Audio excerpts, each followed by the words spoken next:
আমাদের জেতান, আসামের মাটিতে এনআরসি হতে দেব না। বিজেপি শাসিত রাজ্যে গিয়ে হুঙ্কার মমতার। আসামের মানুষকে বড় প্রতিশ্রুতি দিলেন মমতা বন্দ্যোপাধ্যায়। আসামে তৃণমূল প্রার্থীদের জেতালে তিনি এনআরসি হতে দেবেন না। বুধবার শিলচরে নির্বাচনে প্রচার মঞ্চ থেকে কথা বললেন বাংলার মুখ্যমন্ত্রী মমতা বন্দ্যোপাধ্যায়।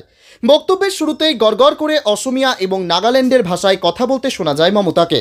তিনি বলেন, আমি অসমিয়া ভাষা বুঝি, বলতে হয়তো খুব বেশি পারি না, কিন্তু আমি মোদির মতো দেখে বলি না। উনি টেলিপ্রম্পটার দেখে বলেন। ভোটের প্রচারে এসে মমতা বলেন, ভুলে যাবেন না, আমরা সিপিএমকে হটিয়ে জয় এনেছে। আমি রেলমন্ত্রী থাকাকালীন আসামে কামাখ্যা মন্দিরের আদলে কামাখ্যা রেল স্টেশন করেছিলাম। এই মন্দিরে আমি বারবার সকলের জন্য শুভকামনা চাইতে আসি, ঠিক যেমন ত্রিপুরেশ্বরী মন্দিরেও যায়। মনোরঞ্জন ভক্ত শিলচর করিমগঞ্জে আমায় প্রচারে নিয়ে আসতো। আমি তখন ছাত্র রাজনীতি করতাম। লাউ শাক আর ট্যাংরা মাছ কিনতেন। এগুলি অসমিয়াদের মতো বাঙালিদেরও খুব পছন্দের খাবার। শিলচরে মমতা বলেন, আপনাদের এখানে যখন সিএএ এনআরসি নিয়ে আন্দোলন চলছিল, 19 লাখ মানুষের নাম বাদ দেওয়া হয়েছিল।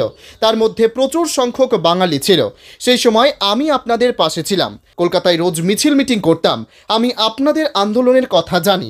এখানে 70% বাঙালি হিন্দু, বাঙালি মুসলিম এবং 30% অসমিয়ারা যদি এক হয়ে যান তবে ওদের হারানো সম্ভব। আমাদের প্রার্থীদের জেতান। আগামী বিধানসভায় সব আসনে লড়াই করবে তৃণমূল কংগ্রেস।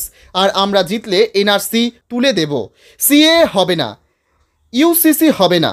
আজও যারা ডিলিস্টে পড়ে আছেন তাদের ভবিষ্যৎ করে দেব। একথা বড় গলায় বলে গেলাম।